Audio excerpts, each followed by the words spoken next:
السلام علیکم ورحمۃ اللہ وبرکاتہ۔ وعلیکم السلام ورحمۃ اللہ وبرکاتہ۔ کیا حال ہے سب کا؟ نحمده ونصلی علی رسولہ الکریم، اما بعد فاعوذ باللہ من الشیطان الرجیم، بسم اللہ الرحمن الرحیم، رب اشرح لی صدری ویسر لی امری واحلل عقدۃ من لسانی یفقہوا قولی۔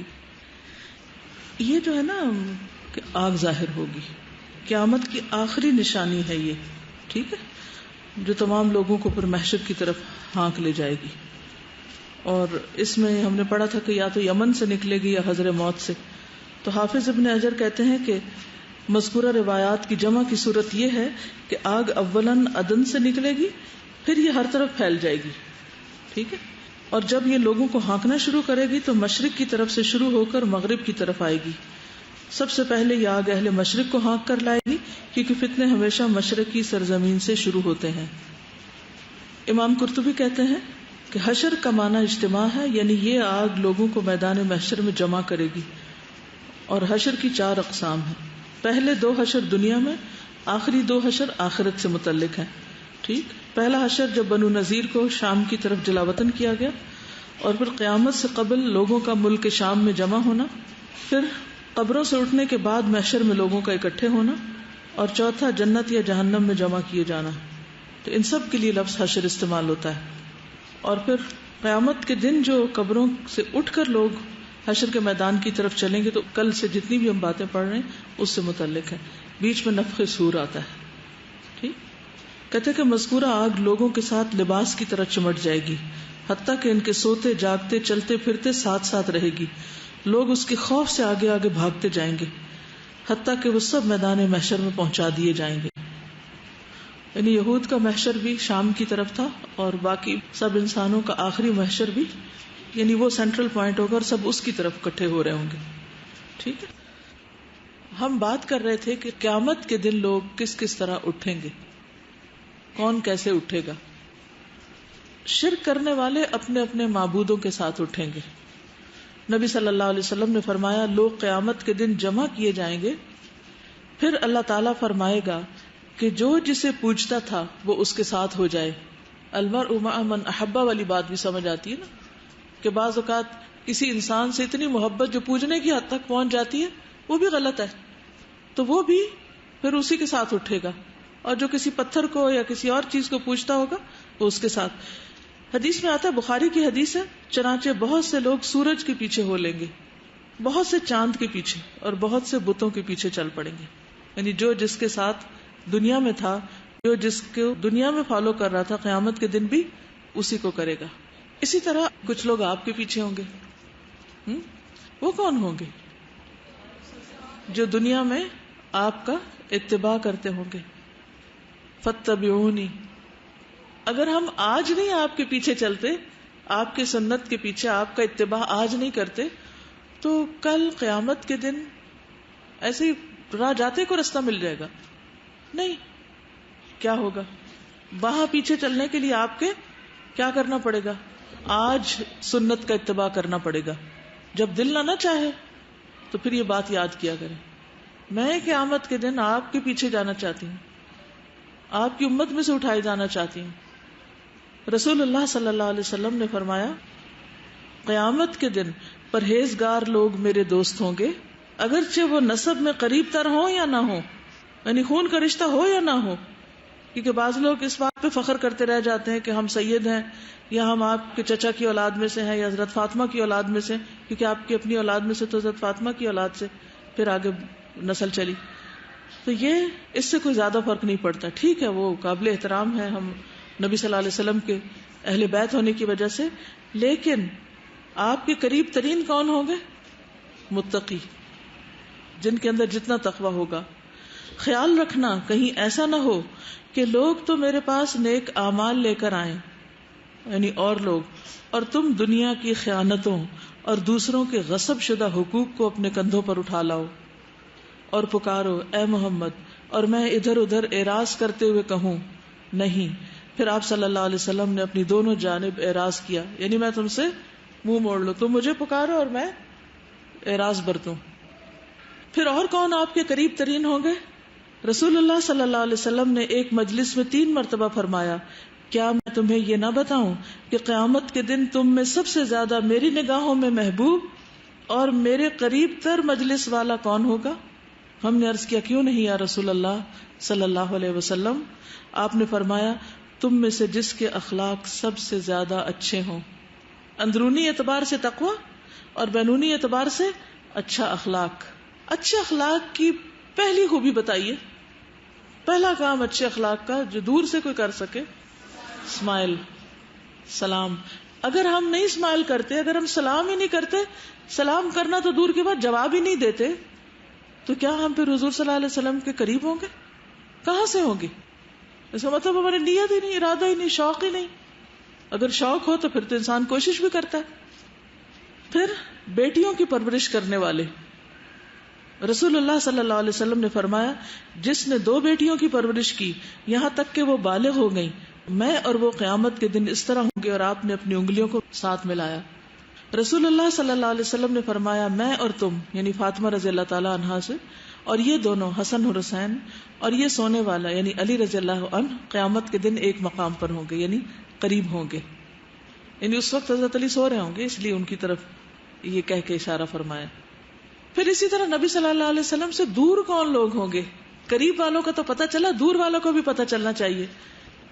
رسول اللہ صلی اللہ علیہ وسلم نے فرمایا قیامت کے دن میرے نزدیک سب سے زیادہ ناپسندیدہ اور دور رہنے والے لوگ وہ ہیں جو زیادہ باتیں کرنے والے، باتونی، لا تکن سرسارن، بلا سوچے سمجھے اور بلا احتیاط بولنے والے، بے سوچے سمجھے بولنے والے اور تکبر کرنے والے، یہ سب سے دور ہوں گے۔ کچھ لوگوں کو کہیں بیٹھ کے چین نہیں آتا، ہر بات میں انہوں نے مشورہ ضرور دینا ہے، ہر چیز پہ تبصرہ ضرور کرنا ہے، ہر بات کی کھو میں لگ جانا ہے اور کوئی نہ کوئی اس پہ بات بنا دینی ہے۔ اس چیز سے بچنے کی ضرورت ہے۔ یعنی ایک تو بہت زیادہ بولنا، نمبر 2 بلا سوچے سمجھے بولنا، بے احتیاط بولنا، اور پھر تکبر کرنا۔ پھر رسول اللہ صلی اللہ علیہ وسلم نے فرمایا جو شخص کسی ذمہ پر ظلم کرے گا، ذمہ کا معلوم ہے کون ہوتا ہے؟ ذمہ جس کا ذمہ اسلامی حکومت نے لے رکھا ہو، یہود و نصارہ میں سے جو جزیہ پے کرتے ہیں، یا اس کے حق میں کمی کرے گا، یا اس کو اس کی طاقت سے زیادہ تکلیف دے گا، اسے کام زیادہ لے گا، یا اس کی رضامندی کے بغیر اس سے کوئی چیز لے لے گا، یعنی ظلم کرے گا، تو قیامت کے دن میں ایسے آدمی کی طرف سے لڑنے والا ہوں گا، یعنی اس ذمہ کا بدلہ میں لوں گا۔ پھر محمد صلی اللہ علیہ وسلم کی امت میں سے لوگ کس طرح پہچانے جائیں گے؟ کیونکہ پورے کراؤڈ میں ساری دنیا اکٹھی ہوگی ایک جگہ وضو کے آثار سے۔ نبی صلی اللہ علیہ وسلم نے فرمایا میری امت کے لوگ وضو کے نشانات کی وجہ سے قیامت کے دن سفید پیشانی، سفید ہاتھ پاؤں والوں کی شکل میں بلائے جائیں گے، تو تم میں سے جو کوئی اپنی چمک بڑھانا چاہتا ہے تو وہ بڑھا لے، یعنی اچھی طرح وضو کرے۔ اب کتنی دفعہ وضو کرنے میں سستی ہوتی، بہت سے لوگوں کی نماز تو صرف اس لیے ڈیلے ہو جاتی ہے کہ وہ وضو میں سستی کرتے ہیں کہ اچھا ابھی وضو کروں، تو کیا سوچ کے آپ کو موٹیویشن مل سکتی کہ یہی تو میری پہچان ہے قیامت کے دن، اس سے میں حضور صلی اللہ علیہ وسلم کی امت کی فرد کی حیثیت سے پہچانی جاؤں گی۔ تو شوق سے اور خوشی سے کریں۔ عبداللہ بن مسعود کہتے ہیں ایک مرتبہ لوگوں نے عرض کیا یا رسول اللہ صلی اللہ علیہ وسلم، آپ قیامت کے روز اپنے ان امتیوں کو کیسے پہچانیں گے جن کو آپ نے دیکھا بھی نہ ہوگا؟ آپ نے فرمایا وہ سفید روشن پیشانی والے، روشن چمکتے ہوئے ہاتھ پاؤں والے، چت کبرے ہوں گے وضو کے اثرات کی وجہ سے، یعنی کہ وہ ان کے باقی جسم سے نمایاں نظر آ رہے ہوں گے۔ نبی صلی اللہ علیہ وسلم نے فرمایا قیامت کے دن تمام انبیاء کرام سے زیادہ میرے تابعدار ہوں گے، یعنی آپ کی امت زیادہ ہوگی۔ آپ نے یہ بھی فرمایا محبت کرنے والی، بچوں کی ماں بننے والی عورت سے شادی کرو کہ میں قیامت کے دن دیگر انبیاء کے مقابلے میں تمہاری کثرت سے فخر کروں گا۔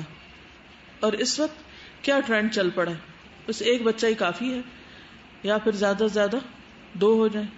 اگر کوئی عورت اپنے اصل بنیادی فریضے سے ہی بھاگ رہی ہے کہ مجھے بچے اچھے نہیں لگتے اور میں پیدا ہی نہیں کر سکتی اور مجھے کرنا ہی نہیں ہے، تو کیا نیکی کر رہی ہے وہ؟ پھر دوسری بات یہ ہے کہ آزمائش ضرور ہے، فتنہ بھی ہے، مشقت کے ذریعہ بھی ہیں. لیکن اگر مسلمان مائیں بچے ہی نہیں پیدا کریں گی اور پھر اچھی تربیت والے بچے نہیں ہوں گے جو واقعی آپ صلی اللہ علیہ وسلم کی امت کے لیے اور آپ کے لیے باعث افتخار ہوں, تو پھر ہمارا کیا کنٹریبیوشن ہے؟ تو اس لیے یہ سوچ جو ہے نا, یہ بھی بہت منفی سوچ ہے, اور اس سوچ سے بھی بچنا چاہیے. ٹھیک ہے, ہیلتھ اور باقی چیزوں کو ساتھ لے کے انسان ایک طریقے پہ چلتا ہے, لیکن اگر کسی کے بچے زیادہ ہوں تو ہنسنا اس پہ اور اس کا مذاق اڑانا اور اس کو بے وقوف سمجھنا اور اس کو ان پڑھ گرداننا, یہ بھی غلط بات ہے. قیامت کے دن روشنی پانے والے اللہ کے نزدیک نور کے ممبروں پر کون ہوں گے؟ انصاف کرنے والے. قیامت کے دن رحمان کی دائیں جانب اللہ کے نزدیک نور کے ممبروں پر ہوں گے اور اللہ کے دونوں ہاتھ دائیں ہیں. یہ وہ لوگ ہوں گے جو اپنی رعایا اور اہل و عیال میں عدل و انصاف کرتے تھے. اس کے علاوہ قیامت کے دن روشنی پانے والے کون ہوں گے؟ کیا آپ کو اندھیرے سے ڈر لگتا ہے؟ کس کس کو لگتا ہے؟ تقریباً سبھی کو لگتا ہے. اور اندھیرے کے ساتھ اگر تنہائی بھی ہو تو اور بھی لگتا ہے. اگر مثلاً ایک دم لائٹ چلی جاتی ہے تو کمرے میں 4-5 لوگ ہوں تو تسلی ہوتی ہے, اور اگر آپ صرف آل الون آپ ہی ہوں تو اور گھبراہٹ ہوتی. تو قیامت کے دن کیا ہوگا؟ سب کے ہونے کے باوجود بھی آپ اکیلے ہوں گے کیونکہ سب ساتھ چھوڑ جائیں گے. تو اس دن کی روشنی ہر ایک کے لیے بہت ہی ضروری ہے. دنیا میں بھی بجلی مہنگی ہے, لیکن اس دن کی روشنی تو بہت ہی مہنگی, اور وہاں تو کسی سے کنیکشن لے بھی نہیں سکیں گے. کچھ لوگ یہ کہیں گے ان لوگوں سے جن کے پاس روشنی ہوگی کہ ہمیں بھی اپنی روشنی میں سے کچھ دے دیں, تو وہ کیا کہیں گے؟ قیل ارجعوا وراءکم فالتمسوا نورا. ان سے کہا جائے گا اپنے پیچھے پلٹ جاؤ, یعنی جاؤ دنیا میں جہاں روشنی چھوڑ کے آئے ہو اور اپنی روشنی تلاش کرو, وہاں روشنی نہیں ملے گی. لہٰذا ہم سب کو ایسے کام کرنے چاہیے کہ جو ہمارے لیے روشنی کا ذریعہ ہو, روشنی کا سبب ہو. تو ان میں سے اللہ کے نزدیک نور کے ممبروں پر کون ہوں گے؟ انصاف کرنے والے. پھر فوت ہوتے وقت کلمہ پڑھنے والے. جابر رضی اللہ عنہ سے مروی ہے کہ ایک مرتبہ میں نے عمر بن خطاب رضی اللہ عنہ کو طلحہ رضی اللہ عنہ سے یہ فرماتے ہوئے سنا, یعنی حضرت عمر طلحہ سے کہہ رہے ہیں, کیا بات ہے, رسول اللہ صلی اللہ علیہ وسلم کی وفات کے بعد سے تم پراگندہ حال اور غبار آلود رہنے لگ گئے ہو, یعنی تم بہت اداس اور تمہارا حال حلیہ بھی ٹھیک نہیں. مسئلہ کیا ہے؟ پریشانی کیا ہے تمہیں؟ کیا آپ کو اپنے چچا زاد بھائی یعنی میری خلافت اچھی نہیں لگی؟ یعنی حضرت عمر نے کہا. انہوں نے کہا اللہ کی پناہ, مجھے تو کسی صورت ایسا نہیں کرنا چاہیے کہ مجھے کوئی اعتراض ہو. اصل بات یہ ہے کہ میں نے رسول اللہ صلی اللہ علیہ وسلم کو فرماتے ہوئے سنا کہ میں ایک ایسا کلمہ جانتا ہوں کہ اگر کوئی شخص نزع کی حالت میں وہ کلمہ کہہ لے تو اس کے لیے روح نکلنے میں سہولت پیدا ہو جائے اور قیامت کے دن اس کے لیے باعث نور ہو, وہ کلمہ اس کے لیے باعث نور ہو. مجھے افسوس ہے کہ میں رسول اللہ صلی اللہ علیہ وسلم سے اس کلمے کے بارے میں پوچھ نہ سکا اور خود آپ نے بھی نہیں بتایا, میں اس وجہ سے پریشان. ان کی پریشانی کی وجہ کیا تھی؟ ہم اور غم کیا تھا؟ کس بات پہ فکر مند تھے اور کیوں تھے؟ سیکھنے کا موقع ملا لیکن سیکھنے سے رہ گیا, اور جو چیز رہ گئی وہ بھی کوئی چھوٹی سی معمولی چیز نہیں تھی, وہ بہت اہم چیز تھی, بہت ہی اہم. پتہ چلتا ہے کہ اپنی موت کو کتنا یاد رکھتے تھے, موت کو کتنا یاد کرتے تھے. ویری گڈ پوائنٹ, کیونکہ حضور صلی اللہ علیہ وسلم فوت ہو چکے ہیں اور اب دیکھیے کہ ہمیں عام طور پر موت کم یاد آتی ہے, حالانکہ ہم روز سنتے رہتے ہیں فلاں فوت ہو گیا فلاں, ہم کہتے ہیں ہاں اچھا اللہ اس کو بخش دے. لیکن اگر ہمارے اپنے خاندان میں سے یا اپنے پیاروں میں سے کوئی فوت ہو جائے پھر ہمارا کیا حال ہوتا ہے, اس کے بعد کیسا محسوس ہوتا ہے, اور موت کی یاد کتنی ہوتی ہے, زیادہ نا. پھر ہم اپنی موت کے بھی زیادہ سوچنے لگتے ہیں, وہ چلا گیا ہمیں بھی جانا ہے. حضور صلی اللہ علیہ وسلم جا چکے ہیں اور ابو طلحہ جو ہیں رنجیدہ ہیں. ایک تو آپ کے جانے کا رنج تو ہوگا ہی, لیکن وہ رنج اس لیے بھی زیادہ تھا کہ آپ کچھ سیکھنے سے رہ گئے تھے, ایک بات کا علم نہ ہونے کی وجہ سے زیادہ رنجیدہ تھے. اور اب ان کو پتا تھا کہ کسی اور سورس سے تو پتہ چل ہی نہیں سکتا، تو اس غم اور اس دکھ میں تھے. حضرت عمر نے فرمایا میں وہ کلمہ جانتا ہوں. ان کی خوشی کا کیا عالم ہوگا. ابو طلحہ نے الحمدللہ کہہ کر پوچھا وہ کیا کلمہ ہے، وہ کیا کلمہ ہے؟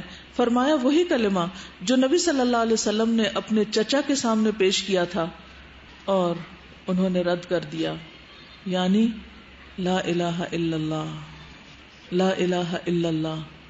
تو ابو طلحہ کہتے ہیں کہ آپ نے سچ فرمایا، آپ نے سچ کہا، یہی ہو سکتا ہے. اب آپ ہو سکتا ہے سوچ رہے ہو کہ لو اتنی سی بات لا الہ الا اللہ، نہیں تو ہم ہر وقت کہہ سکتے ہیں. لیکن یہاں کیا کہا جا رہا ہے کہ کب کہہ سکے انسان؟ موت کے وقت، نزع کے وقت، اس کا آخری کلام یہ ہو. یہ کس طرح پاسبل ہے؟ کیسے یہ ممکن ہے؟ ایسا کس طرح ہو سکتا ہے جب آپ دنیا میں اس کو جان چکے ہوں؟ آپ کو معلوم ہے کہ اللہ کے رسول صلی اللہ علیہ وسلم کو جب رسالت دے دی گئی تھی، رسول بنا دیا گیا تھا، تو اس کے بعد آپ کو یہ کہا گیا تھا فَعْلَمْ أَنَّهُ لَا إِلَهَ إِلَّا هُ. آپ جان لیجئے، علم حاصل کیجئے، معلوم کیجئے کہ اللہ کے سوا کوئی الہ نہیں. یہ کب کہا گیا؟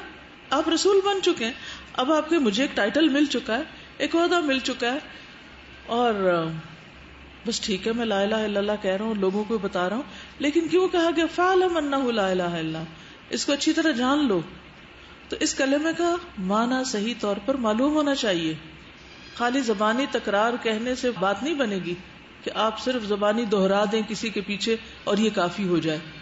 ہم میں سے ہر ایک کو اچھی طرح اس کا معنی آنا چاہیے. خاص طور پر جو لوگ سمر کورس میں آئے ہیں، میں چاہوں گی کہ ان کو باقاعدہ اس کلمے کے اوپر ایک پورا لیکچر دیا جائے لا الہ الا اللہ پر، اور پھر الہ کے جو معنی ہیں اور جو اس کلمے کے تقاضے ہیں وہ کیا ہیں.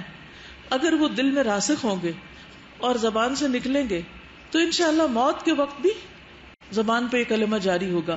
ورنہ عام طور پر موت کے وقت لوگ کیا پڑھ رہے ہوتے ہیں، کیا بول رہے ہوتے ہیں، کچھ معلوم ہے کسی کو؟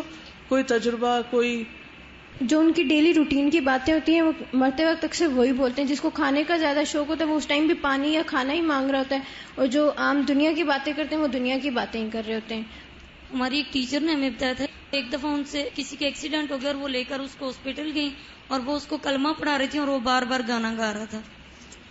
میں نیٹ جیو پہ ایک دیکھ رہی تھی ڈاکومنٹری جس میں وہ پلین کریش کا دکھا رہے تھے نا، کہ اس میں سارا سین تھا. تو جو بلیک باکس تھا ملا اس میں بھی وہ آخری ٹائم تک گالیاں بک رہا تھا، وہ شخص جو پائلٹ تھا نا، کہ اس کے کنٹرول میں نہیں آ رہا تھا جہاز، وہ پہاڑ پر جا کے ٹکرا رہا تھا اور مسلسل وہ گالیاں گانے. السلام علیکم. جب میری نانوں کی ڈیتھ ہو رہی تھی تو ان کو اپنے بڑے بیٹے سے بہت پیار تھا، تو وہ بس ان کو پکاری جا رہی تھی بار بار، اور جب وہ آ گئے اور انہوں نے ان کے منہ میں پانی ڈالا اور اس کے بعد ان کی ڈیتھ ہو گئی. تو آپ لوگوں نے ساتھ لا الہ الا اللہ کیوں نہیں پڑھا؟ آپ سب کو پتا ہونا چاہیے کہ جب کوئی فوت ہو رہا ہو یا علامات ظاہر ہو جائیں تو مریض کو بھی کہیں، لیکن اگر وہ نہیں سمجھ رہا آپ کی بات تو آپ پڑھنا شروع کر دیں لا الہ الا اللہ، لا الہ الا اللہ. ایک ہماری پڑوسی خاتون تھی، جب ان کی سکرات کا ٹائم تھا تو کافی سارے لوگ ہم ان کے ارد گرد تھے. وہ ذرا نیم بے ہوشی سی جیسی تھی، اس میں تھی. تو ہمارا یہ تھا کہ ان کے سامنے کلمہ پڑھا جائے تاکہ ان کی زبان سے ایک دفعہ کلمہ ادا ہو. تو سبھی لوگ باری باری، ان کی بیٹیاں بھی، ہم بھی، مختلف لوگ باری باری پڑھتے گئے، پڑھتے جائیں.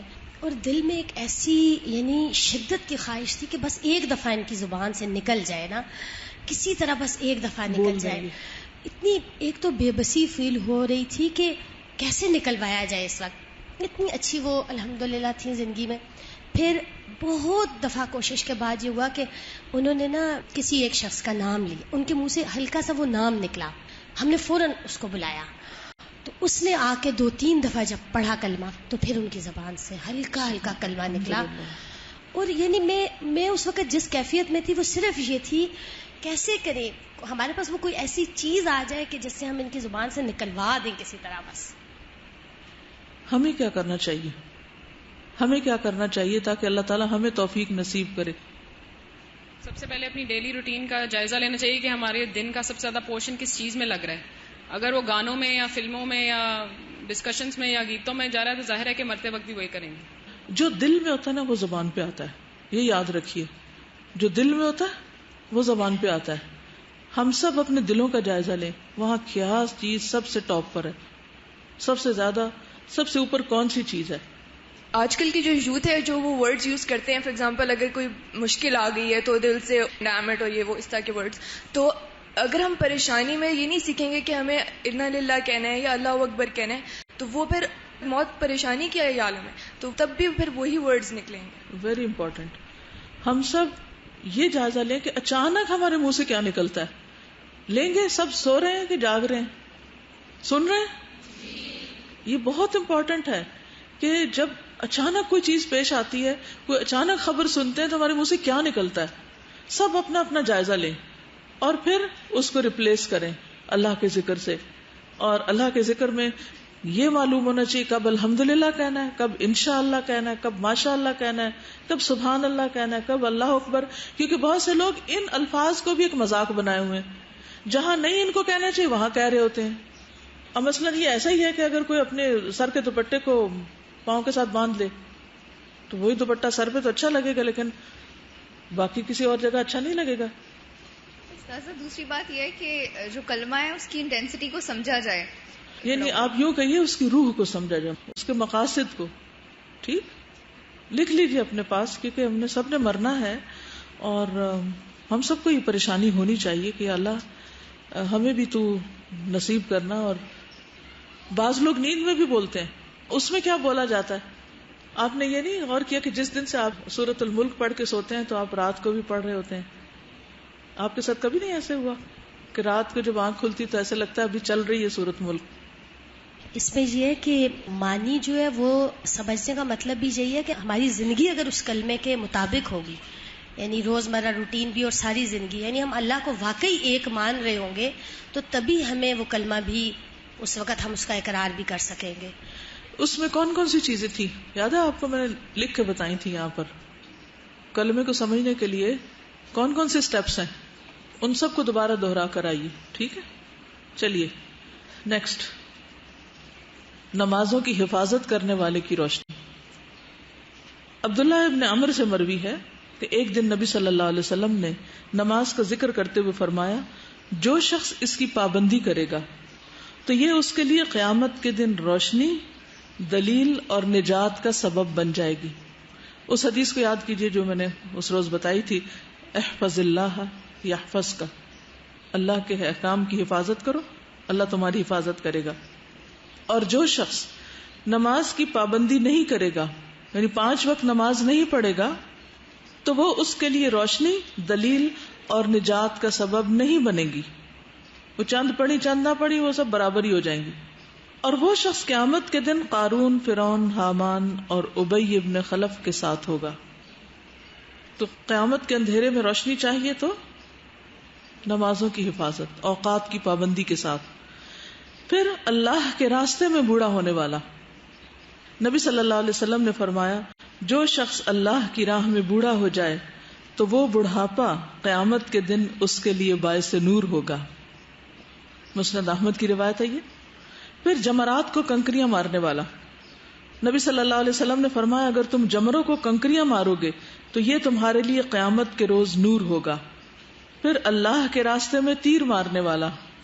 نبی صلی اللہ علیہ وسلم نے فرمایا, جس نے اللہ کے راستے میں ایک تیر پھینکا تو وہ روز قیامت اس کے لیے نور ہوگا. سورۃ الکہف کی تلاوت. نبی صلی اللہ علیہ وسلم نے فرمایا, جس نے سورۃ الکہف کی تلاوت کی جس طرح وہ نازل ہوئی, یعنی صحیح پروننسیشن کے ساتھ, تو یہ پڑھنے والے کے لیے روز قیامت اس کی اقامت گاہ سے مکہ تک نور کا سبب ہوگی. یعنی یہاں ہمارے گھر سے لے کے حرم تک اتنا فاصلہ, روشنی روشنی روشنی, اتنے فاصلے تک. جمعہ کو پڑھتے ہیں, آپ سوچتے ہوں گے کہ وہ اتنی دیر لگ جاتی. کیا یہ ممکن ہے کہ اگر ایک سٹریچ میں نہیں پڑھ سکے تو دن کے مختلف حصوں میں پڑھ کے پوری کر لیں؟ اور جب بہت دفعہ ہو جائے گی تو زبان رواں ہو جائے گی, پھر دیر بھی نہیں لگے گی, جلدی ہو جائے گی. لیکن اس کا فائدہ بہت ہے. حج میں بال منڈوانا. نبی صلی اللہ علیہ وسلم نے فرمایا, تمہارا سر منڈواتے ہوئے ہر بال جو زمین پر گرتا ہے تو اس کے بدلے تمہارے لیے قیامت کے دن نور ہوگا.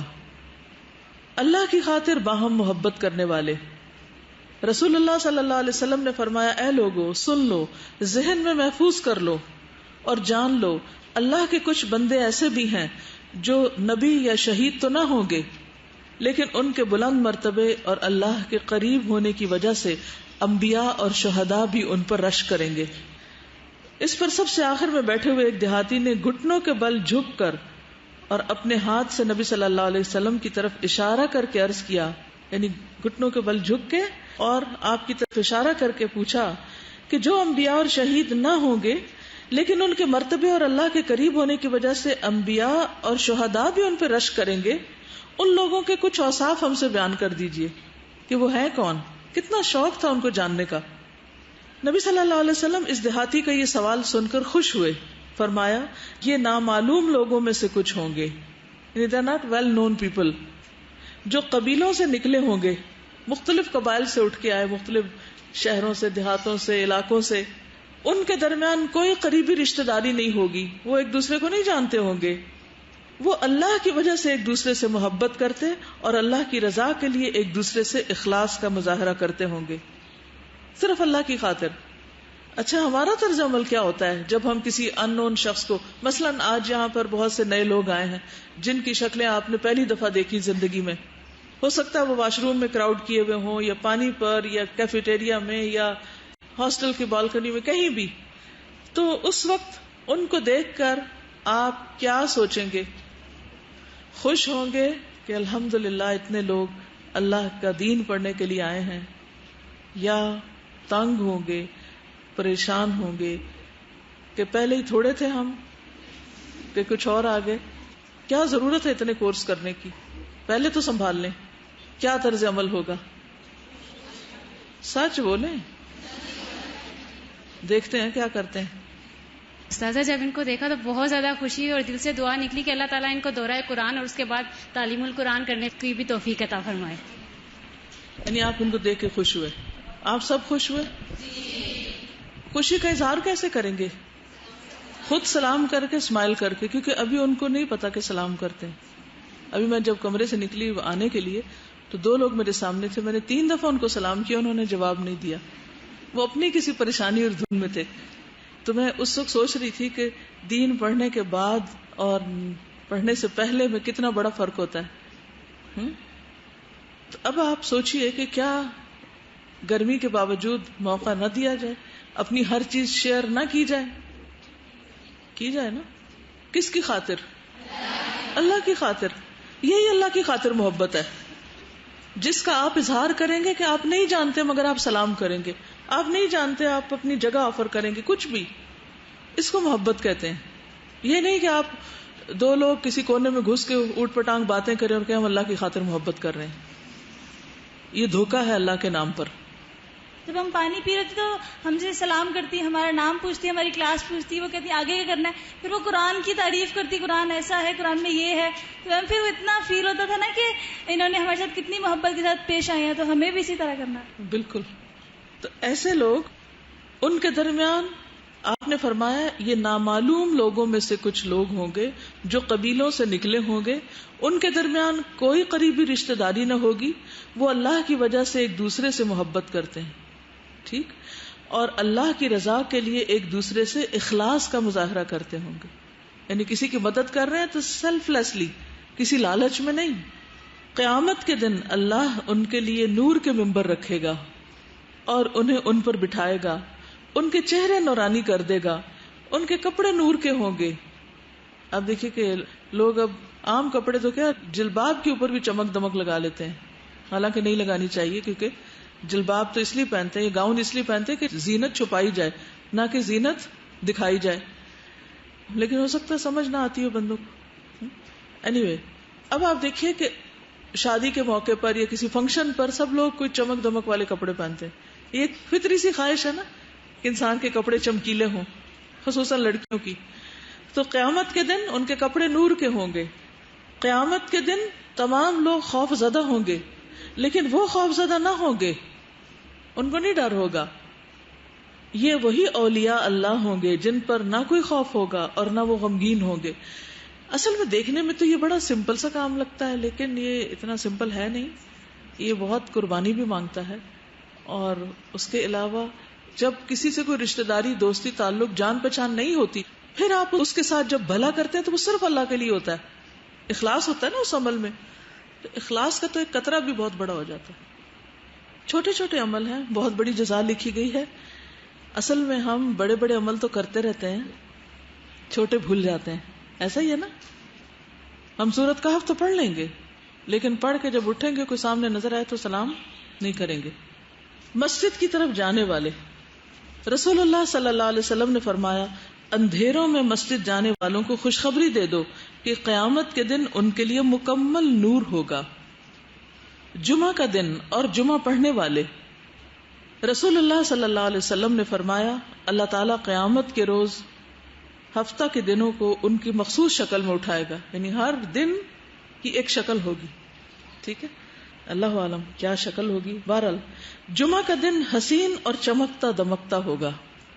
اہل جمعہ اس کو ایسے گھیر لیں گے جیسے دلہن کو دلہا کی طرف رخصت کرتے وقت گھیر لیا جاتا ہے، یعنی وہ فوراً پہچان جائیں گے، کیونکہ وہ عام زندگی میں بھی جمعہ کے دن کو پہچانتے تھے، اس دن کا خاص اہتمام کرتے، نہاتے دھوتے، صاف ستھرے کپڑے پہنتے، خوشبو لگاتے، سورۃ کہف پڑھتے، جمعہ پڑھنے نکلتے. تو وہ اس کو ایسے گھیر لیں گے جمعے کو جیسے دلہن کو دلہا کی طرف رخصت کرتے وقت گھیر لیا جاتا ہے. رخصتی کا وقت پتہ ہے نا، لڑکی کی جب رخصتی ہوتی ہے تو سارے گھیرا ڈالے. جمعہ کا دن اپنے اہل کے لیے روشنی کرے گا، یعنی جو جمعہ کا اہتمام کرے گا جمعہ کا دن ان کے لیے ایک روشنی کر دے گا، اور وہ اس کی روشنی میں چل رہے ہوں گے. ان کے رنگ برف کی طرح سفید ہوں گے، ان کی بو کستوری کی طرح مہک رہی ہوگی. یعنی یہ لوگ جو کٹھے چل رہے ہوں گے وہ کافور کے پہاڑوں میں گھسے ہوئے ہوں گے، یعنی خوشبو کے ٹیلوں میں گھسے ہوئے ہوں گے. جن و انس انہیں دیکھ رہے ہوں گے کہ یہ کون جا رہے ہیں. وہ تعجب کی وجہ سے نگاہ نیچی نہیں کریں گے کہ جنت میں داخل ہو جائیں گے. اور ثواب کی امید سے آذان دینے والوں کے علاوہ کوئی بھی ان کے اس مقام اور مرتبے تک نہیں پہنچ سکے گا. یعنی ثواب کی امید سے جو آذان دیتا ہے، ایک تھا نا پروفیشنل کہ اس کی ڈیوٹی ہے وہ تنخواہ لیتا ہے، اس کا بھی اجر ہے کیونکہ اللہ کا نام بلند کرتا ہے. اور ایک ہے کہ دکھاوا کرتا ہے کہ اس کی اذان بہت خوبصورت ہے، لوگ واہ واہ کرتے ہیں تو وہ ایک اپنی کوئی پریزنٹیشن کے لیے آتا ہے. اور ایک یہ کہ صرف اللہ کی خاطر لوگوں کو بلانا کہ آؤ بندو نماز پڑھو، اس کا درجہ بہت بلند ہوگا، اس کی گردن اونچی ہوگی. اور دوسرے وہ لوگ جو جمعے کے دن کا اہتمام کرتے ہوں. تو وہ جمعہ مبارک کا پمفلٹ ہے نا سب کے پاس، اس کو پڑھیے اور دیکھیے کہ ہم سب کیا کچھ کر سکتے ہیں. رائٹ؟ یعنی اب ہمارا آئندہ جمعہ پچھلے جمعے سے کیا ہونا چاہیے؟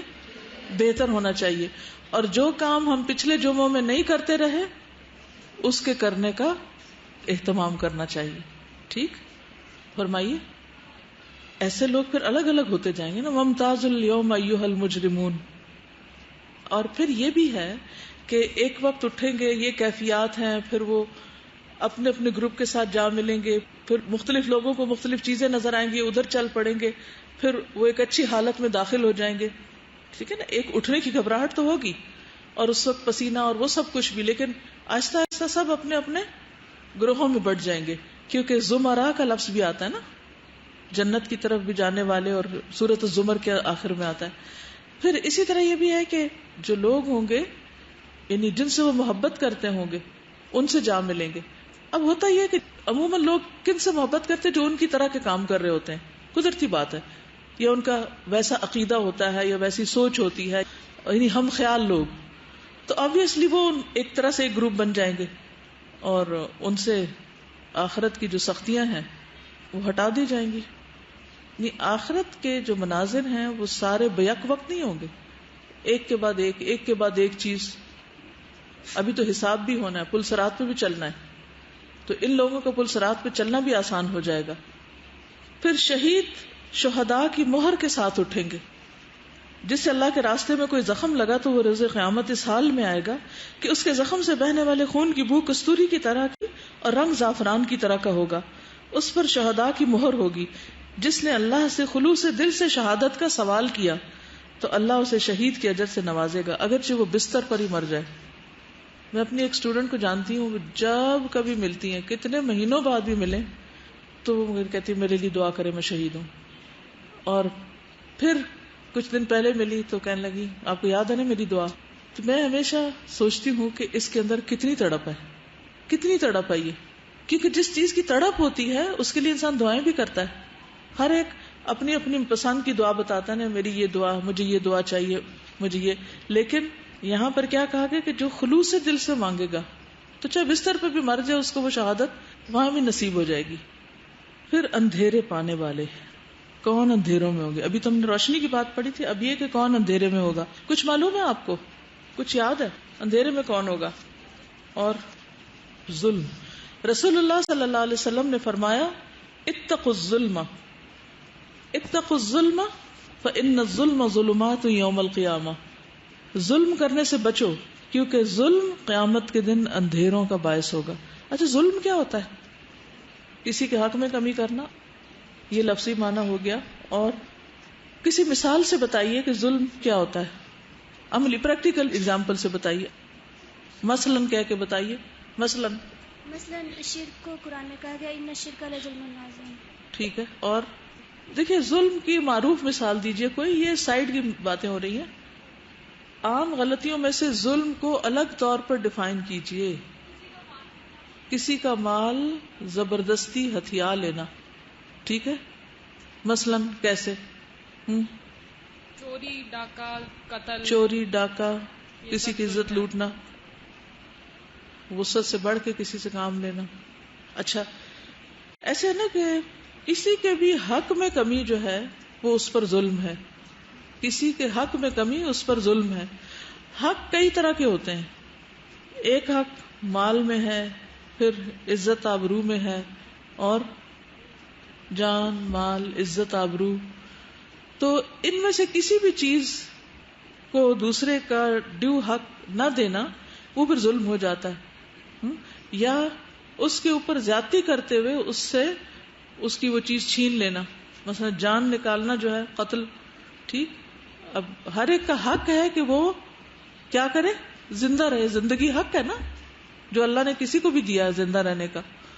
اب اگر کوئی کسی کی زندگی چھین لیتا ہے تو وہ اس پہ کیا کر رہا ہے, ایک طرح سے بلا وجہ. ہاں اگر کسی وجہ سے کر رہا ہے پھر ظلم نہیں. بلا وجہ اگر کوئی کسی کو مار ڈالتا ہے. اسی طرح ہر شخص کو حق ہے کہ وہ اپنے مال کی پوزیشن رکھے. مثلا میں نے ایک کتاب خریدی, اگر کوئی شخص میری اجازت کے بغیر اس کو اٹھا لیتا ہے اور گم کر دیتا ہے تو اس نے مجھ پہ کیا کیا, ظلم کیا ہے. اور یہ کس میں ہوگا؟ اشیاء میں, مال میں. اسی طرح عزت و آبرو, کوئی کسی پہ الزام لگاتا ہے تو یہ کیا ہے, اس پہ کیا کرتا ہے, وہ ظلم کرتا ہے. اور ہاں یہ بھی ہے, یعنی کہ جو چیز کسی کے بس میں ہی نہیں اس سے وہ کام لینا. مثلا چھوٹے بچوں سے مشقت کے کام لینا کہ جو وہ کر نہیں سکتے. جانور پہ ظلم کیا ہوتا ہے, گرمی کے دنوں میں جب وہ جانور چلنے سے انکار کرتے ہیں, ہانپ رہے ہوتے ہیں اور ان کے مالک ان کو چھانٹے مار مار کے چلا رہے ہوتے ہیں, یا تو یہ سب بھی کیا ہے, ظلم ہے. مزدور کو اس کی اجرت نہ دینا, اس کا حق نہ دینا, تانے دینا, اور ایسی باتیں کرنا کہ جو تکلیف کا باعث ہوں, اور یہ سب بلا وجہ کرنا یا مذاق مذاق میں کرتے چلے جانا, یہ بھی زیادتی. یتیم کا مال ہڑپ کر جانا, جائز کاموں میں رشوت طلب کرنا,